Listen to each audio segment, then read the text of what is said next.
أعوذ بالله من الشيطان الرجيم بسم الله الرحمن الرحيم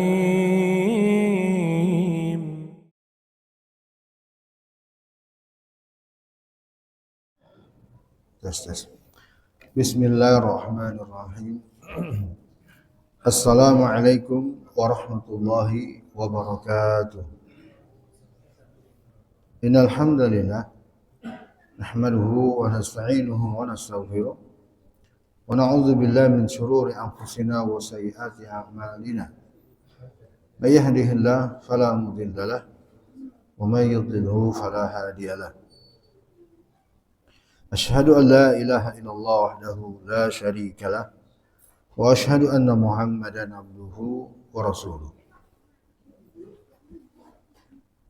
Ya ayyuhalladzina amanu taqullaha haqqa tuqatih wa la tamutunna illa wa antum muslimun wa ba'd. Fa ya ma'syaral muslimin wal muslimah, jamaah Masjid Assalam, Bapak Ibu yang saya muliakan dan yang saya hormati. Hadirin kaum muslimin, semoga semua senantiasa dirahmati oleh Allah Subhanahu wa taala. Alhamdulillah kita berkumpul kembali di forum ini. Mudah-mudahan bermanfaat untuk kita semua dunia dan akhirat. Salawat serta salam untuk junjungan kita Nabi besar Muhammad sallallahu alaihi wasallam. Kita akan lanjutkan kembali pembahasan tafsir dari surat Al-Alaq dengan menyebutkan pelajaran-pelajaran yang terkandung darinya. Di pertemuan yang telah lalu kita telah memulai menjelaskan dan menyebutkan penjelasan para ulama, keterangan dari para ulama ahli tafsir untuk ayat yang pertama. Iqra bismi rabbikal ladzi khalaq. Bacalah dengan menyebut nama Rabbmu yang telah menciptakan. Ini ayat yang pertama. Ayat yang kedua, khalaqal insana min 'alaq, yang telah menciptakan manusia dari al-'alaq, segumpal darah. Baik. Hadirin yang saya muliakan, di akhir ayat yang kedua disebut min 'alaq, yang telah menciptakan manusia dari 'alaq. Dari sinilah penamaan surat ini diambil, al-'alaq. Ini segumpal darah. Ya. Dari sinilah nama ini, surat ini diberi nama dengannya, Al-Alaq. Baik, ini ayat yang kedua, dan sebelum saya masuk membacakan dan menyebutkan penjelasan para ulama kita untuk ayat yang kedua ini, saya ingin menyebutkan kembali dan menyinggung kembali pelajaran yang terkandung di ayat yang pertama. Ada satu pelajaran lagi dari ayat yang pertama. Ketika Allah berfirman, Iqra bismi rabbikal ladzi khalaq. Bacalah dengan menyebut nama Rabbmu yang telah menciptakan. Kalau tentang kalimat Iqra, ini sudah kita bahas ya di pertemuan yang lalu. Ya, sebuah perintah dari Allah untuk Nabi kita agar membaca, ya, yang disampaikan oleh malaikat Jibril, ya, untuk membaca. Padahal Nabi kan ummi, nggak bisa baca tulis. Nah, ini juga nanti akan terkait pada ayat yang ketiga, ayat yang keempat, alladzi 'allama bil qalam. Dia yang telah mengajarkan dengan pena untuk menulis. Jadi hadirin, saya mengulang kembali ini sedikit. Allah perintahkan Nabi kita membaca menulis, padahal Nabi itu buta huruf. Pelajarannya apa? Bahwa perintah Allah Subhanahu wa taala itu adalah untuk umat. Ya. Allah Maha tahu, Allah tahu, bahkan Allah yang menentukan Nabi kita itu nggak bisa baca, nggak bisa tulis. Tapi tetap perintah itu disampaikan. Kenapa? Karena perintah yang ditujukan kepada Nabi juga sebenarnya untuk umat. Nabi itu kan sekedar menerima wahyu yang mesti disampaikan kepada umat. Dan perintah, substansi perintahnya adalah untuk senantiasa belajar. Ya, untuk senantiasa apa? Belajar. Ya, ini sebenarnya intisari dari penjelasan kita di pertemuan yang telah lalu. Ya, hendaknya senantiasa belajar. Ya. Nabi kita itu masuk ke jenjang kemuliaan itu dengan pintu belajar. Itu Nabi.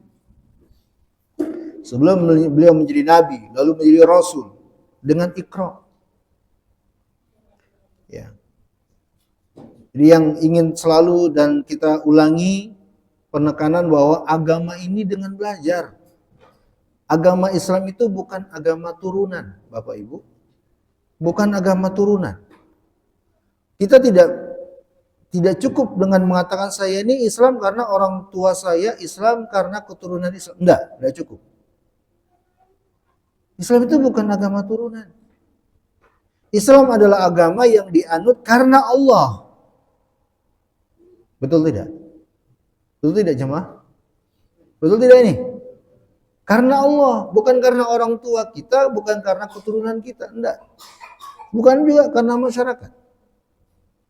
Ini penting loh, masalah barangkali sebagai kita menganggapnya sepele, tapi masalah inilah yang menyebabkan bagaimana sikap kita dalam beragama. Karena alasan ini juga.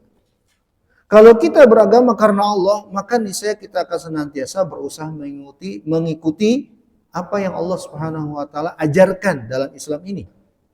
Dan apa yang Allah ajarkan itu tidak akan pernah kita tahu kecuali dengan proses yang namanya belajar. Makanya Islam ini adalah agama yang mesti dipelajari. Kalau tidak dengan proses belajar, maka kita akan berislam kalau tidak dengan ikut-ikutan atau mengikuti hawa nafsu, pikiran, selera masing-masing. Dua cara dalam berislam ini adalah menghancurkan, merusak. Nggak akan pernah menjalankan Islam dengan baik dan benar kalau caranya seperti itu. Baik, saya ingin lanjutkan pada ayat selanjutnya, kalimat selanjutnya, Bismi Rabbik. Bacalah dengan menyebut nama Rabbmu. Bacalah dengan menyebut nama Rabbmu. Kalimat dengan menyebut nama Rabbmu. Nah, ini yang ingin saya garis bawahi. Hadirin Bapak Ibu yang saya hormati dan yang saya muliakan. Di kalimat ini silakan ditulis pada ayat, penggalan ayat, Bismi Rabbik. Bismi Rabbik. Dengan menyebut nama Rabbmu. Nah, pada penggalan kalimat di ayat ini terdapat pelajaran tentang, mohon perhatikan, terdapat pelajaran tentang anjuran memulai segala perkara kebaikan dengan menyebut nama Allah. Itu pelajarannya. Tentang anjuran untuk menyebut nama Allah sebelum memulai segala aktivitas yang mengandung kebaikan. Apalagi belajar. Kalau tentang belajar tentu sangat erat hubungannya dengan ayat. Baca. Ya. Bapak Ibu yang saya hormati dan yang saya muliakan, mengawali aktivitas, khususnya aktivitas kebaikan.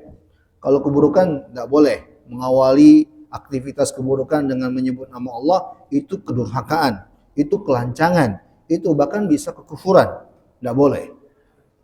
Tidak boleh menyebut atau mengawali aktivitas yang notabene-nya bertentangan dengan agama dengan menyebut nama Allah. Nggak boleh sama sekali. Maka yang diinginkan adalah aktivitas kebaikan yang mengandung maslahat, yang mengandung manfaat. Oleh karena itulah, hadirin yang saya muliakan, di sebuah riwayat dikatakan bahwa kullu amrin la yubda bi bismillah fahuwa aktar, fahuwa abtar. Segala aktivitas yang mengandung nilai Maksudnya ada manfaatnya, ada maslahatnya, ada kebaikannya. Lalu tidak dimulai dengan bismillah, dengan menyebut nama Allah, maka aktivitas tersebut terputus. Abtar, kata abtar dalam hadis ini, riwayat ini sama dengan ayat ketika Allah mengatakan, Inna a'tainakal kautsar fasholli lirabbika wanhar inna syani'aka huwa al-abtar. Sama itu.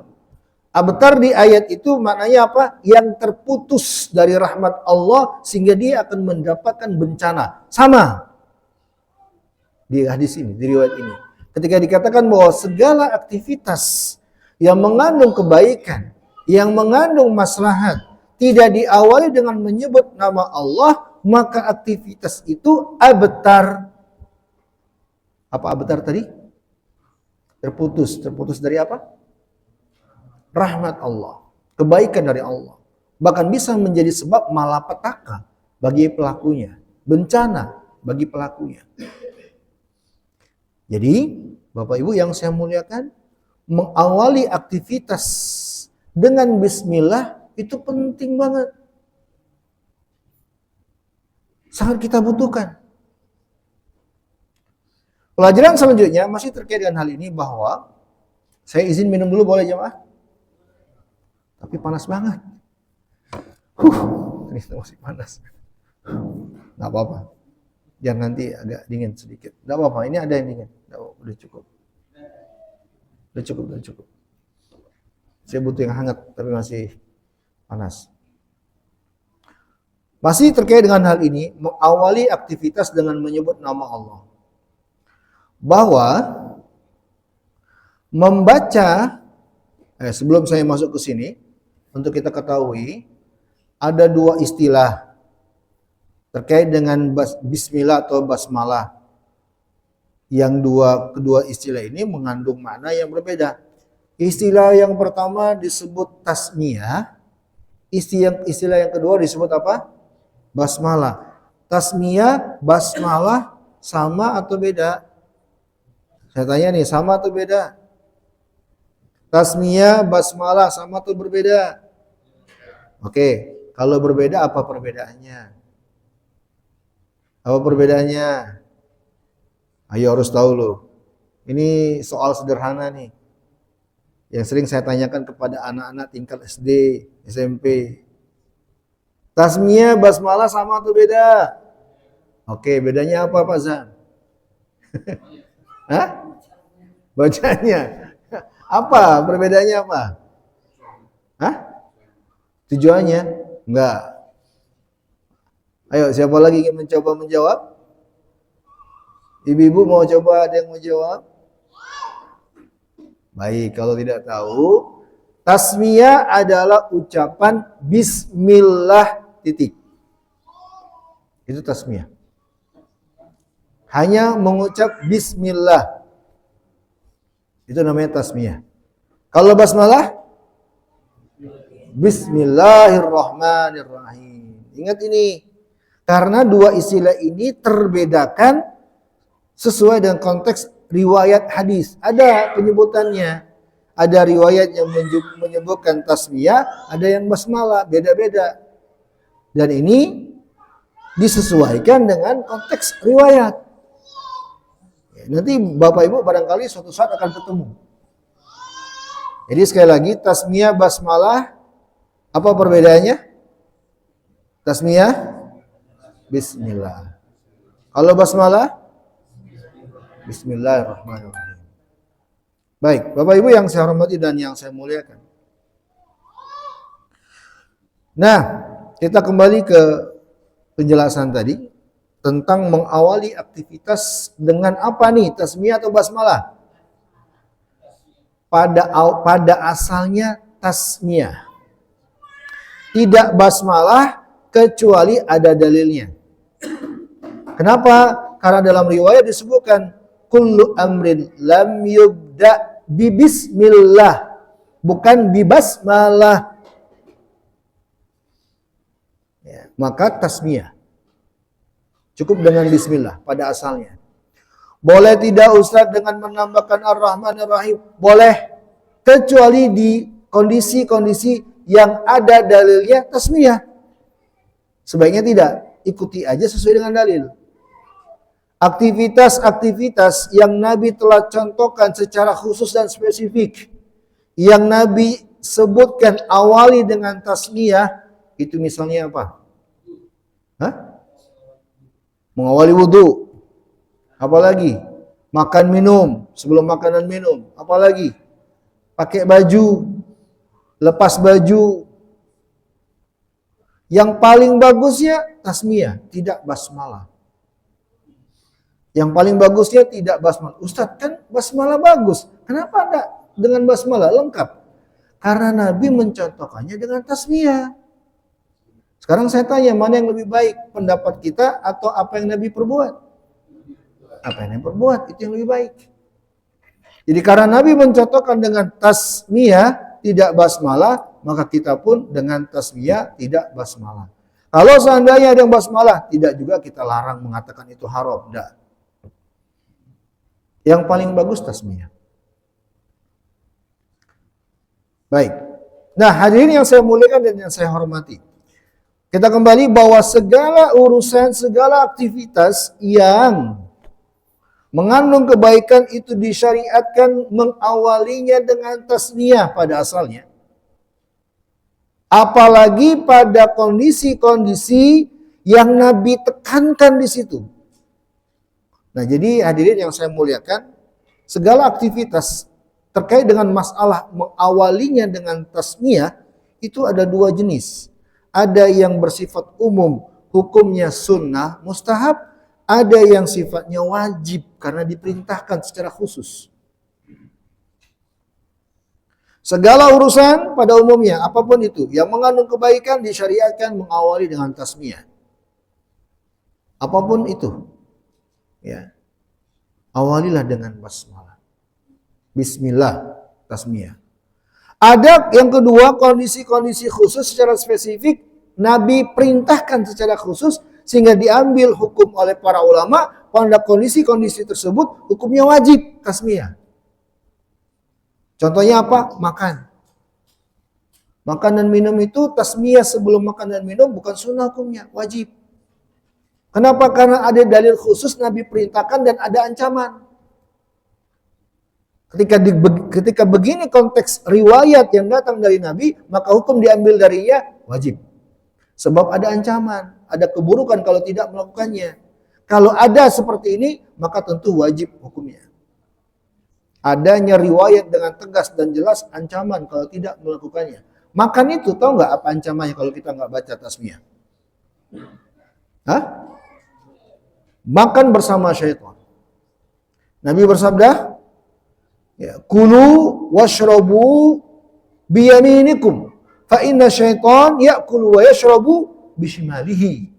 Makan dan minumlah kalian dengan tangan kalian karena sesungguhnya syaitan itu makan dan minum dengan tangan kirinya. Seakan-akan Nabi mengatakan kalau kalian makan dan minum, makan atau minum dengan tangan kiri, maka kalian sama dengan syaitan.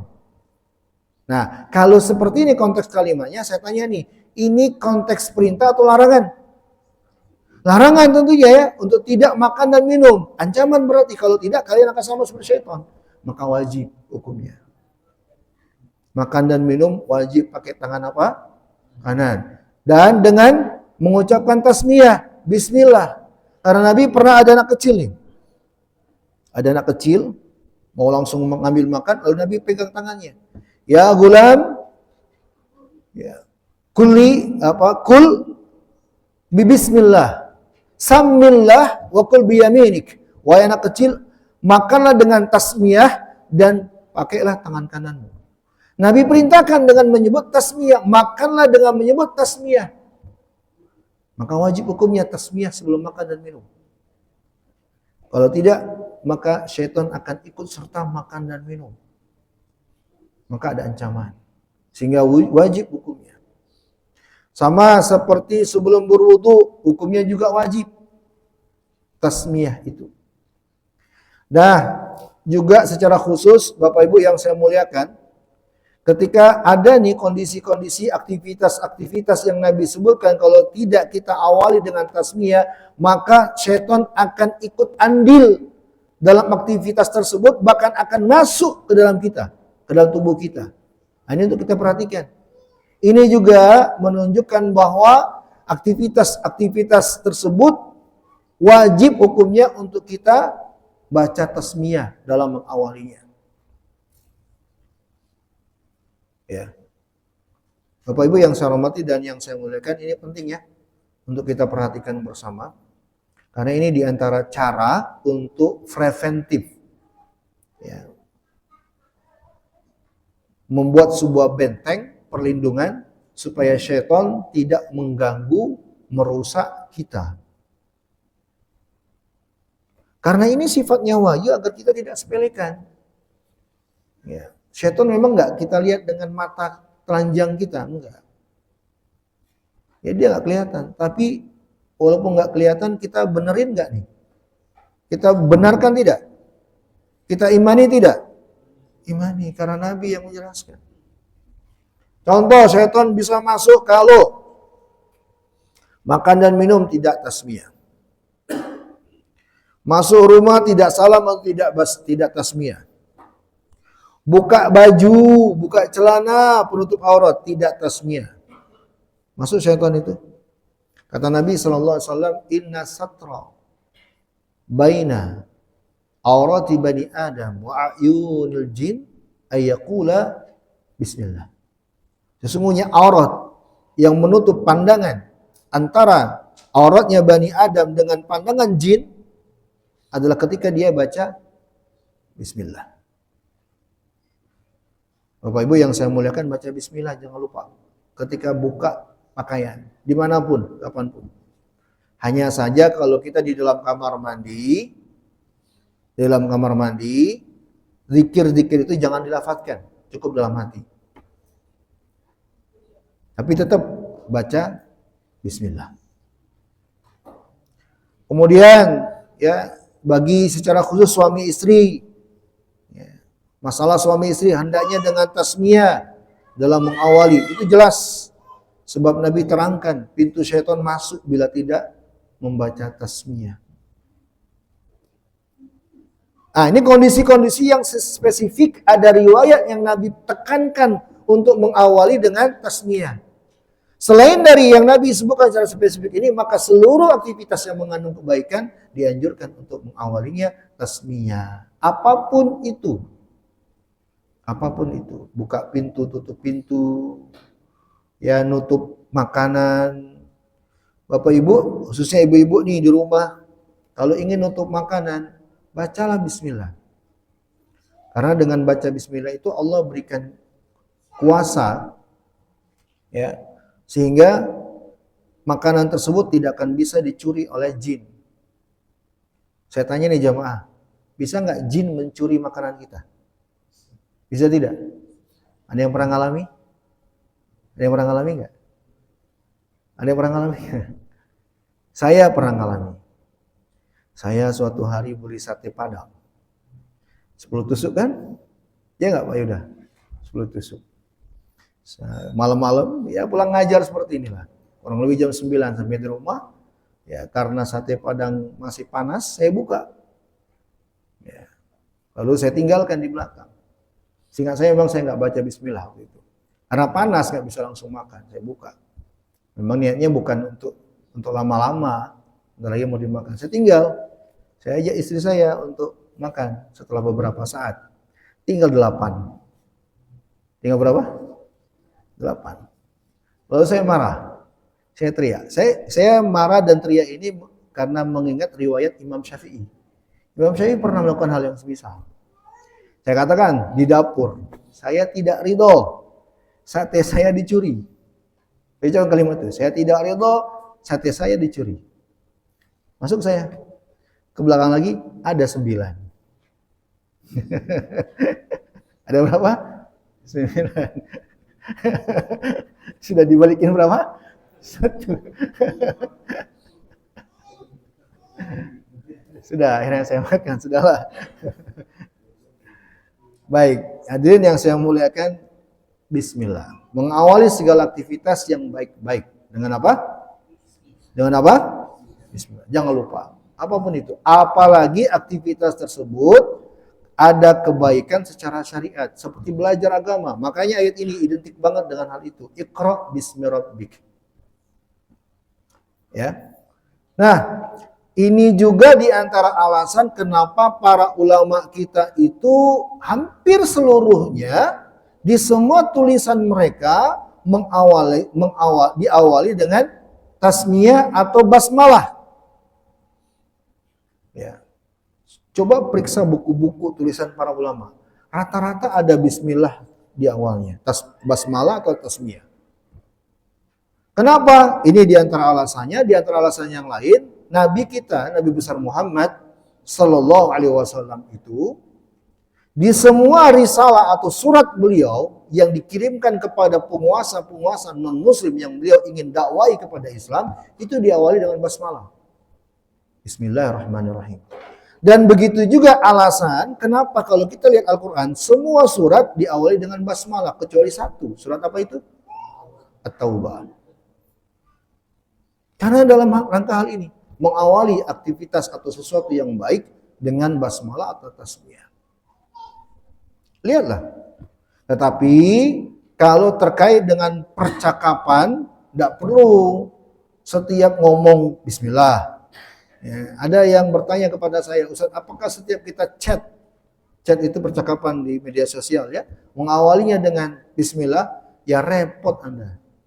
Pembahasannya ini adalah sesuatu yang bernilai, yang jarang dilakukan. Itu risalah yang Nabi kirimkan. Bukan setiap pembicaraan, bismillah, bismillah, bismillah. Ya repot. Keblinger. Ya. Itu juga alasan kenapa kita kalau ceramah itu pasti awalnya bismillah. Perhatikan aja kalau kita ceramah, kalau khutbah. Bismillah dulu. Bismillahirrahmanirrahim. Assalamualaikum warahmatullahi wabarakatuh. Bismillah dulu. Apa sih faidahnya mengawali aktivitas itu dengan basmalah? Banyak. Nah, ini silakan dicatat. Faidah atau hikmah mengawali aktivitas dengan tasmiyah atau basmalah. Paling tidak ada 4 faidahnya. Yang pertama dalam rangka mencontoh Al-Quran. Karena di semua surat diawali dengan basmalah kecuali satu, yaitu Al-Bara'ah. Faidah atau hikmah yang kedua dalam rangka mencontoh Rasulullah di semua surat beliau. Saya tanya nih Bapak Ibu, surat dari Nabi, apakah berarti Nabi menulis surat? Hah? Lalu kok dikatakan surat dari Nabi? Siapa yang nulis? Nah, ada sekretaris. Siapa sekretarisnya Nabi? Siapa sekretarisnya Nabi? Ada yang tahu nggak? Tukang tulisnya Nabi siapa? Hah? Ada beberapa sahabat, diantaranya adalah Ali bin Abi Thalib dan juga Ubay bin Ka'ab. Surat Nabi semuanya dengan basmalah. Faidah atau hikmah yang ketiga, ini yang penting. 3 dan 4 ini penting. Yang ketiga, dalam rangka minta tolong kepada Allah. Minta tolong kepada Allah. Saya ingin jelaskan dulu yang ketiga ini. Bapak Ibu yang saya muliakan, mohon perhatikan sehingga nanti kita bisa menjadikan penjelasan ini sebagai bekal untuk kita usahakan menghadirkannya setiap kita mengamalkannya. Apa sih faidah hikmah kita baca bismillah atau bismillahirrahmanirrahim untuk lengkapnya sebelum beraktivitas agar kita ditolong Allah. Yang ketiga ya. Sekarang saya ingin jelaskan dulu nih, kenapa kok ini tujuannya. Ini sebenarnya sebuah kesimpulan. Penjelasannya agak panjang.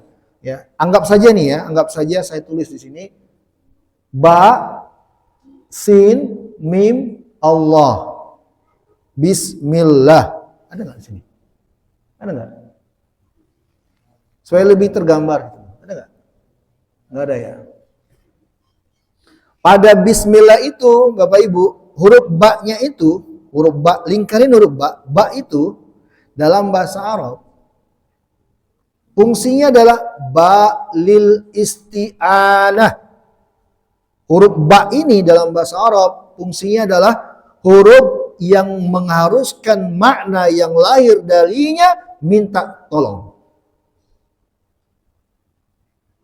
Huruf ba, walau cuma satu huruf memang betul, cuma satu huruf, tapi dia mengandung makna. Namanya ba lil isti'anah. Huruf ba yang mengharuskan atau mengandung konsekuensi makna minta tolong. Ba.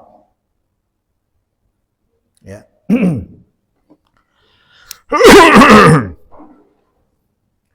Bismillah. Bapak Ibu yang saya hormati dan yang saya muliakan. Mengawali bismillah, mengucap bismillah dalam sebuah aktivitas yang mengandung makna minta tolong kepada Allah tidak disebutkan aktivitas setelahnya. Kenapa? Agar kata para ulama ablag. Ablag itu apa? Agar betul-betul lebih mengena. Ya. Jadi misalnya nih kita makan, minum, menulis, membaca. Kita awali bismillah, enggak perlu sebutin dan disampaikan, diucapin aktivitasnya, enggak perlu. Kenapa? Karena agar lebih meluas minta tolong itu. Secara komprehensif di aktivitas tersebut. Ya. Makanya tidak disebut aktivitas setelahnya. Kalau disebut pada aktivitas setelahnya seperti pada ayat Bismillahirrahmanirrahim, ya kan? Ada ya? Apa artinya? Dengan menyebut nama Allah kami mengendarainya kapal. Ya. Maka minta tolong hanya pada mengendarai itu aja, pada satu posisi itu aja. Maknanya sempit jadinya. Boleh tidak? Ya boleh aja, nggak masalah. Tapi bukankah kita ingin ditolong oleh Allah di segala kondisi dan keadaan? Betul tidak? Ya. Maka bismillah sudah lakukan aktivitas dan di situ sudah mengandung kalimat yang tidak kita ucapkan, tidak kita lafadzkan, sudah lahir dari sana, ya Allah tolonglah aku. Pada bismillah itu. Kalau kita makan berarti ya Allah tolonglah aku pada kondisi ini dengan segala hal yang aku butuh pertolongan padamu. Nah, di sini juga faedahnya. Walaupun cuma bismillah, tapi di situ juga mengandung pelajaran ketergantungan, ketawakalan kita kepada Allah. Sebelum beraktivitas. Ya. Coba Bapak Ibu, kita coba ya, kita mencoba mulai sekarang setelah mendapat pelajaran penjelasan ini. Untuk menghadirkan makna-makna ini di saat kita baca bismillah. Pada perkara apa Ustaz? Semua urusan. Walaupun itu sepele. Membaca coba. Membaca itu kan aktivitas yang sepele kan? Tidak butuh effort banyak kan? Cuma dengan mata aja kan? Tapi bismillah. Allah perintahkan Iqra bismi rabbik. Baca dengan menyebut nama Rabbmu. Ya, sehingga ketergantungan kepada Allah itu jangan cuma dihadirkan ketika di saat Anda betul-betul butuh kepada Allah, di saat Anda betul-betul nggak mampu, jangan begitu. Kalau kondisi seperti itu jelas betul-betul hadirnya rasa minta tolong dan hajat fakirnya kita kepada Allah. Tapi bukan hanya di saat itu, di saat kita lapang sekalipun, di saat kita lagi sehat-sehat sekalipun, hadirkan makna kita butuh Allah. Makanya Nabi katakan, ya, ta'arraf ilallahi firrahai ya'rifka fi syiddah. Kenalilah Allah di saat engkau lapang, engkau sehat, engkau kuat, maka niscaya Allah akan senantiasa mengingatmu di saat engkau sedang susah. Kita kan kadang baru betul-betul mengingat Allah, menyebut nama Allah di saat susah. Ini fakta loh ya. Masyarakat kita itu kalau lagi bencana, gempa, banjir, tanah longsor, Allahu Akbar, Allahu Akbar. Betul nggak? Betul tidak? Tapi ketika lapang, banyak duitnya, rezekinya banyak, apa yang terjadi? Foya-foya, lupa sudah. Ya, itu terjadi kan? Maka hadirin yang saya muliakan, hadirkanlah rasa butuh kepada Allah di setiap kondisi dan keadaan. Bacaan bismillah kita, walaupun untuk perkara yang sepele, nggak butuh tenaga apapun, hadirkanlah makna, ya Allah tolonglah aku. Kayak minum misalnya nih, bismillah. Ini kan minum kan nggak butuh tenaga banyak, perkara sepele. Tetap hadirkan kalimat, makna dari kalimat, ya Allah tolonglah aku. Ya. Hadirin Bapak Ibu yang saya hormati dan yang saya muliakan. Maka ini diantara yang ketiga ya, yang terakhir yang keempat. Apa faidah dan hikmah mengawali bismillah atau tasmiyah atau basmalah? Apa yang keempat? Litabarruk, untuk mencari berkah dari apa yang akan kita lakukan. Untuk mencari apa? Berkah dari apa yang akan kita lakukan, dari aktivitas yang akan kita kerjakan dengan diawali menyebut nama Allah padanya. Berkah itu kebaikan yang terus menerus hadirin, yang datang dari Allah Subhanahu wa taala, dan ini telah kita singgung di pertemuan yang telah lalu. Ya, dari makna berkah itu. Ini diantara atau poin yang keempat, hikmah atau faidah mengawali aktivitas dengan tasmiyah atau basmalah. Dan lebih ditekankannya lagi, faidah yang keempat ini dari firman Allah, silakan dicatat di surah Ar-Rahman ayat terakhir 78. Ar-Rahman ayat ke-78 menguatkan hal ini. Dan bahkan yang menjadi landasan akan hal ini. Di situ Allah berfirman, Tabarakasmu rabbika dzil jalali wal ikram.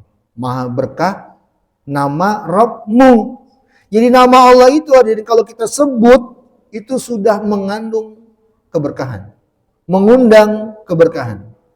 Nah, kita sebut nama Allah di aktivitas kita yang akan kita lakukan. Maka itu artinya adalah, ya Allah berilah berkah nih dengan saya menyebut namamu di aktivitas yang akan saya lakukan ini. Apakah makan, minum, buka pakaian, dan seterusnya. Pernahkah kita menghadirkan makna-makna ini? Paling tidak yang ketiga dan keempat tadi.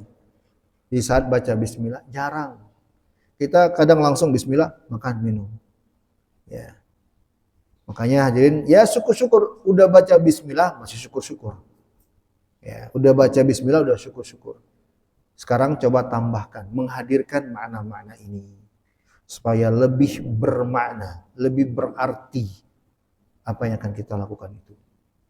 Baik, ini faidah atau hikmah yang keempat dari tasmiyah atau basmalah mengawali aktivitas kita. Coba bisa kita ulangi empat tadi, apa yang pertama? Mencontoh Al-Quran. Yang kedua, mencontoh Rasulullah dalam surat-suratnya. Yang ketiga, dalam rangka minta tolong kepada Allah. Yang keempat, mencari berkah dengan menyebut nama Allah Subhanahu wa taala. Jadi mengucapkan bismillah bukan artinya hanya sekedar ucapan begitu saja tanpa ada makna, enggak. Bismillah itu penuh arti, penuh makna, bahkan sangat dalam maknanya. Saya karena mengingat waktu yang membatasi aja. Karena sebenarnya kalau penjelasan lebih luas lagi cukup panjang sebenarnya. Bahkan saya pernah menjelaskan kandungan dari bismillah, tasmiyah dan basmalah ini di 2 kali pertemuan pelajaran akidah. Tapi 4 ini sudah cukup. Isya jam berapa, Pak? 1 menit lagi. Baik, saya cukupkan ya untuk pertemuan kali ini. Ya, mengingat pelajaran penting, jadi kita masih di ayat yang pertama. Insya Allah di pertemuan yang akan datang baru kita akan masuk ayat yang kedua. Semoga Allah panjangkan umur untuk kita bisa bertatap muka lagi. InsyaAllah ta'ala di pertemuan atau di pekan yang akan datang. Naktafi bihadzal qadar, cukup sampai di sini. Kemudian sebelum kita akhiri, mungkin ada yang ingin diskusi atau bertanya, saya persilakan dari hadirin. Terkait materi atau mungkin masalah lain dalam keagamaan. Ada yang ingin bertanya? Tidak ada? Ya, silakan.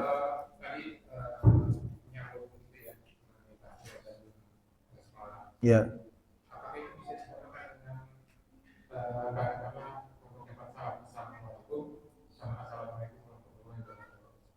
Baik, apakah bisa maksudnya disamakan sebagai opsi gitu ya, pilihan gitu ya? Eh, Tidak begitu bisa disamakan. Saya katakan sekali lagi tidak begitu bisa disamakan. Kenapa? Karena untuk salam dengan 3 lafaz itu memang sifatnya opsional. Memang pilihan itu. Ya, bisa dengan assalam, bisa dengan assalamualaikum warahmatullah, bisa dengan assalamualaikum warahmatullahi wabarakatuh. Itu pilihan memang. Ya, memang pilihan dan Nabi SAW melakukan untuk semua itu. Tapi kalau untuk tasmiyah dan basmalah, saya katakan sekali lagi tidak bisa begitu sama. Tapi ya bisalah mirip-mirip. Artinya gini, pada kondisi-kondisi tertentu yang Nabi telah contohkan cuma bismillah, paling bagusnya kita bismillah aja. Gitu aja. Kalau pada masalah yang lain Nabi tidak contohkan bismillah aja, maka boleh kita dengan bismillahirrahmanirrahim atau bismillah aja. Bisa dipahami nggak? Misal kayak saya ngambil tisu ini untuk mengelap muka saya, membersihkan wajah saya. Boleh nggak saya awali dengan tasmiyah? Boleh tidak? Boleh ya, karena itu kebaikan ya. Nah, pertanyaan saya selanjutnya, boleh nggak saya awali dengan basmalah? Boleh. Ya. Nah, jadi ada kondisi-kondisi dia juga opsional. Tapi ada kondisi-kondisi yang dia bukan opsional. Lebih pasnya dia tasmiyah aja. Di saat kapan itu? Di saat Nabi memang mencontohkan cuma tasmiyah aja. Semoga bisa dipahami. Allahu ta'ala alam bishawab. Ada lagi yang lain? Ya, Ibu, silakan.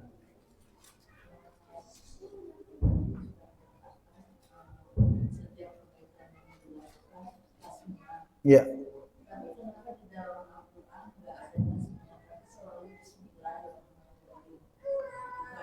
Baik, barakallahu fikum. Ya, baik, bagus Ibu pertanyaannya.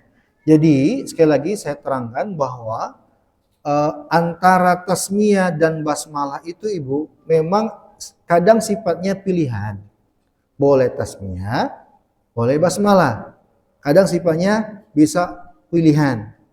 Kalau di Al-Qur'an memang kita nggak dapatkan tasmiyah, kita cuma mendapatkan basmalah semua kan? Bismillahirrahmanirrahim, bismillahirrahmanirrahim, bismillahirrahmanirrahim. Betul. Nah, tapi ada kondisi yang tidak basmalah Ibu. Kapan itu? Yaitu kondisi-kondisi yang Nabi telah contohkan cuma tasmiyah. Nah, kondisi yang Nabi contohkan itu memang tidak di Al-Quran Ibu. Yang Nabi contohkan itu misalnya apa? Makan, minum, sebelum makan, sebelum minum, sebelum wudhu. Itu Nabi cuma sebut bismillah aja. Nabi tidak bilang bismillahirrahmanirrahim. Jadi sekali lagi saya tekankan bahwa antara tasmiyah basmalah ini kadang sifatnya pilihan dan juga kadang sifatnya tidak bisa menjadi pilihan. Ya kita hanya betul-betul tasmiyah atau basmalah aja. Nah, kayak seperti baca Quran, Bapak Ibu mau perhatikan ini ada pertanyaan Ibu juga pelajaran tambahan. Kalau kita sebelum membaca Al-Quran, di awal surat bukan tasmiyah, tapi apa? Basmalah. Basmalah Ibu, ya. Namanya basmalah, bukan tasmiyah. Tidak dengan bismillah aja, tapi yang paling bagus bismillahirrahmanirrahim. Karena Al-Quran seperti itu mencontohkannya. Jadi Ibu, kapan tidak dengan basmalah? Pada aktivitas-aktivitas yang Nabi contohkan dengan tasmiyah. Itu jawabannya. Seperti apa Ustadz? Sebelum makan, sebelum minum, sebelum wudu, melepas baju atau pakaian. Itu contoh-contohnya. Wallahu ta'ala a'lam bishawab. Cukup ya? Sudah azan? Atau gimana? Setelah azan nanti lanjut pertanyaan gitu. Ada nggak pertanyaan lagi? Bapak Ibu, ini Pak Yuda mengusulkan di pertemuan yang lalu setelah azan, kalau memang ada yang ingin didiskusikan, kita bisa tanya jawab. Ada tidak? Butuh nggak nih? Butuh nggak untuk tanya jawab? Kalau tidak, kita tutup azan, nanti sholat sunnah, nunggu isya. Ada yang ingin diskusi? Tidak? Baik, kalau tidak, kita cukupkan sambil sini. Tapi itu sebuah pilihan ya dari Pak Yuda. Barangkali di pekan depan materi kita cukup padat, ya kita akhirkan sampai azan. Nanti untuk tanya jawabnya setelah azan. Itu barangkali insya Allah pekan depan kita akan laksanakan seperti itu. Barakallahu fikum, semoga Allah berikan manfaat dan saya mohon maaf atas segala keterbatasan dan kekurangan. Hanya kepada Allah kita mohon ampunan. Wabillahi taufiq wal hidayah wa akhiru da'wana alhamdulillah. Subhanakallahumma wa bihamdika asyhadu an la ilaha illa anta astaghfiruka wa atubu ilaik. Assalamualaikum warahmatullahi wabarakatuh.